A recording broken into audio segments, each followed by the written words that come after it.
नमस्कार, आपके साथ मैं हूं सबीना तामंग देशमुख। नंबर 1 चैनल के नंबर 1 शो कच्चा चिट्ठा में आप सभी का बहुत बहुत स्वागत है। कच्चा चिट्ठा में आज बात रूस के राष्ट्रपति की खूनी होली की। पुतिन को लेकर 10 देश बहुत ही खौफ में हैं, खौफजदा हैं। सभी 10 देशों को हमले का डर सता रहा है।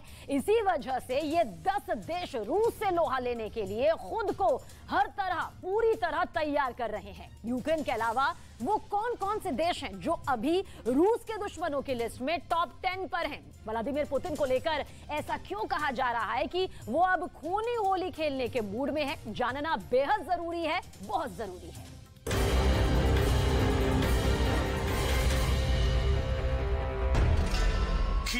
Ukraine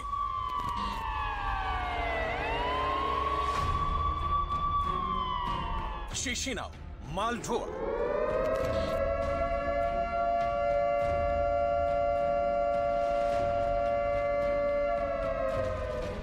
Minsk, Belarus,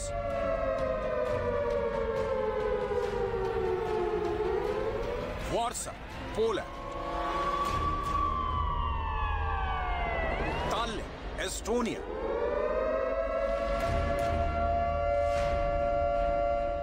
Riga, Latvia, Vilnius, Lithuania,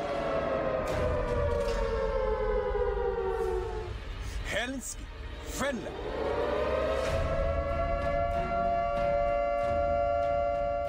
London, Britain,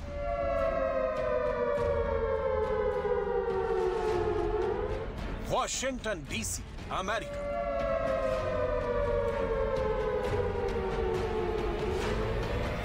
दुनिया के 10 देशों में एक साथ युद्ध के खतरे का सायरन क्यों बज उठा है?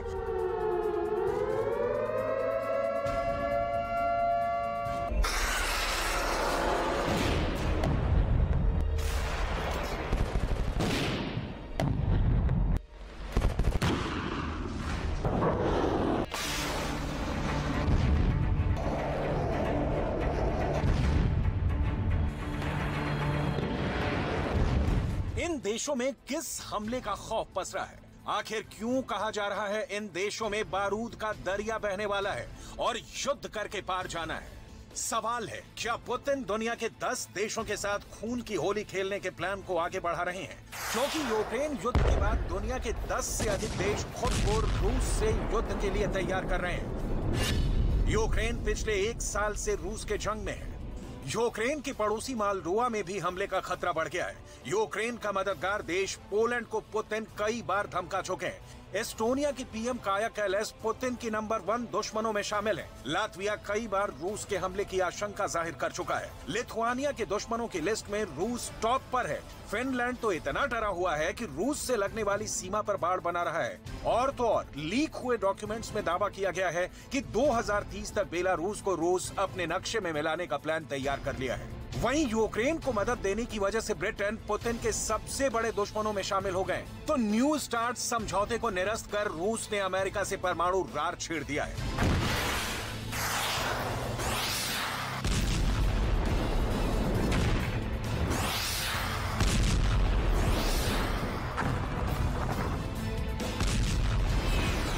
यूक्रेन के साथ 1 साल से अधिक के युद्ध के बाद भी रूस के हाथ वैसी कामयाबी नहीं मिली है जैसी रूस को उम्मीद थी। जिस वक्त दुनिया के अधिकांश देशों में लोग होली खेल रहे हैं, उस वक्त यूक्रेन में खून की होली हो रही है। बखमूत में रंग की जगह बारूद बरस रहा है। कीव में पुतिन के युद्ध को कैसे रणभूमि में मात देनी है, इससे लेकर रणनीति बन रही है। 17% यूक्रेन की धरती को अपने कब्जे में लेकर रूस लगातार हमलावर है, लेकिन यूक्रेन के राष्ट्रपति का हौसला आसमान पर है।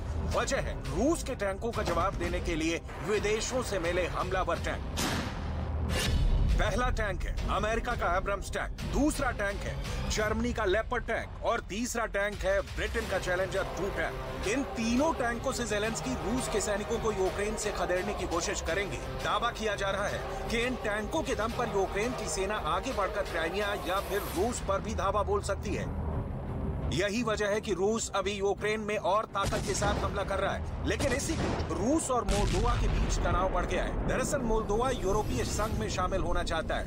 इसे लेकर पुतिन को आपत्ति है। इसी वजह से मोल्दोवा को रूसी हमले का खौफ सता रहा है।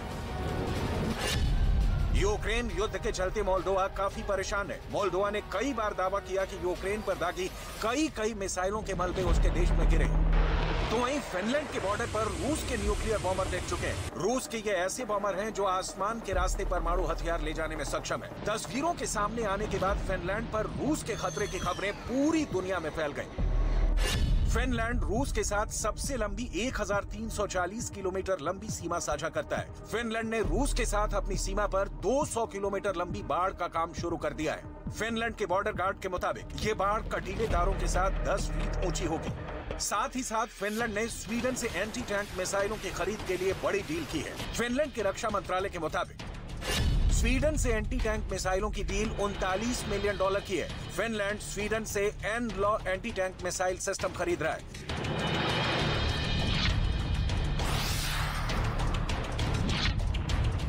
एन-लॉ वही एंटी टैंक मिसाइल है जिसकी मदद से यूक्रेन की सेना ने रूस के टैंकों की खबर खोज डाली। फिनलैंड के रक्षा मंत्रालय के बयान के मुताबिक सेना के लिए फास्ट ट्रैक से हथियारों की खरीद के लिए अलग से बजट तय किया गया है। लेकिन यूक्रेन के साथ एस्टोनिया आखिर पुतिन के टारगेट पर क्यों आ गया है, इसे भी जानना जरूरी है। वैसे देखा जाए तो पुतिन से दुश्मनी में ज़ेलेंस्की बहुत पीछे छूट चुके हैं और इसमें सबसे बड़ा नाम है एस्टोनिया के प्रधानमंत्री काया कैलस का। काया का एक नया वीडियो आया है जिसमें पुतिन के लिए ताजा धमकी भी छुपी हुई है। I don't think our relations with Russia can get any worse than they right now are, because he's waging a war in Ukraine. And the second is that you are actually saying that we give power to Putin to decide who can and who cannot be, for example, the Secretary General of NATO. Then you actually give him more power than he has. America Ukraine को $40 billion यानी 3 लाख करोड़ की मदद कर रहा है। लेकिन Estonia का size और उसकी अपनी हैसियत देखिए तो काया कैलस के देश ने यूक्रेन में रूस को रोकने के लिए एड़ी चोटी का जोर लगा दिया है। यूक्रेन को एस्टोनिया ने अब तक 370 मिलियन यूरो यानी 402 बिलियन अमेरिकी डॉलर की मिलिट्री मदद मुहैया कराई है। सबसे बड़ी बात यह है कि यूक्रेन को एस्टोनिया ने अपनी जीडीपी से भी 1% ज्यादा की सैन्य सहायता की है। एस्टोनिया ने यूक्रेन को भारी भरकम तोप भेजी है। एस्टोनिया ने यूक्रेन को एंटी टैंक बारूदी सुरंग भेजी है। एस्टोनिया ने यूक्रेन को खतरनाक एंटी टैंक मिसाइल भी भेजी है।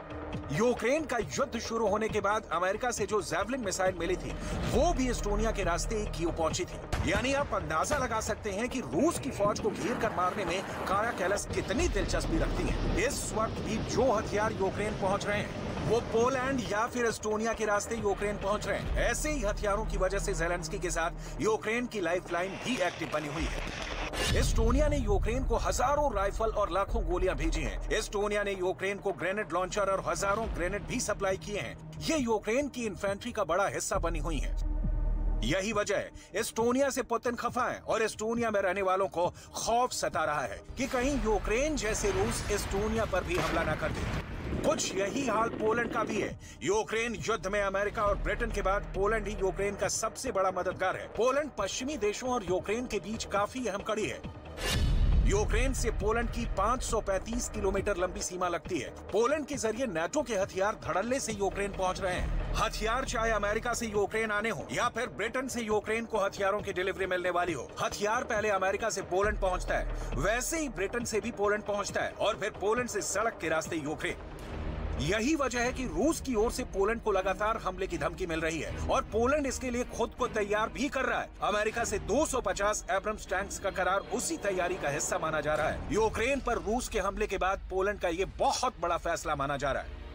यही वजह है कि पोलैंड अमेरिका से मिलने वाले एब्रम टैंकों को रूस से लगी सीमा पर लगाने वाला है। पोलैंड रूस की मुख्य भूमि से काफी दूर है। इसके बावजूद पोलैंड की सीमा से सटे कलिनिनग्राद पर रूस का नियंत्रण है। कलिनिनग्राद से पोलैंड 232 किलोमीटर लंबी सीमा साझा करता है और एब्रम टैंकों को कलिनिनग्राद से लगे बॉर्डर पर तैनात करने वाला है। पोलैंड की 418 किलोमीटर लंबी सीमा रूस के सहयोगी बेलारूस से भी लगती है। पोलैंड को आशंका है कि युद्ध की स्थिति में रूस बेलारूस के रास्ते भी पोलैंड पर हमला कर सकता है। ऐसे में एब्रम टैंक बेलारूस बॉर्डर पर भी तैनात कर सकता है।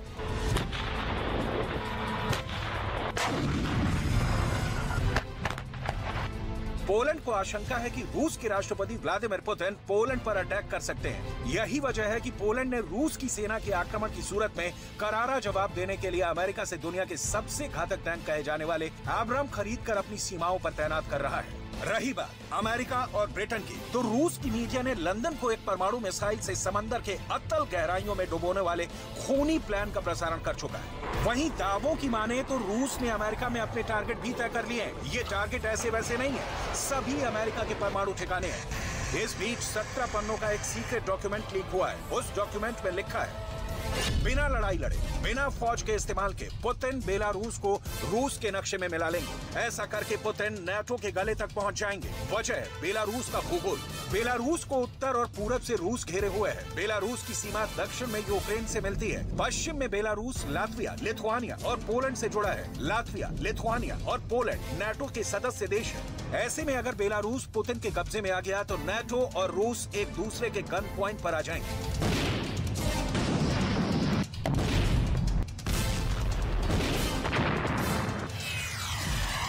अमेरिका, यूरोप और क्यू इंडिपेंडेंट के एक जर्नलिस्ट ग्रुप के हाथ 17 पेज का सीक्रेट डॉक्यूमेंट लगा है। इसमें कथित तौर पर उस प्लान की पटकथा लिखी हुई है जिसे अमल में लाकर रूस ने बेलारूस पर कब्जे की साजिश रची है। दावा किया गया है कि रूस की कई एजेंसियों ने मिलकर इस प्लान को तैयार किया है। बेलारूस पर कब्जे का मास्टर प्लान 2 हिस्सों में बटा है। पहला हिस्सा 2022 से 2025 तक चलेगा। दूसरा हिस्सा 2025 से 2030 के दौरान अमल में लाया जाएगा।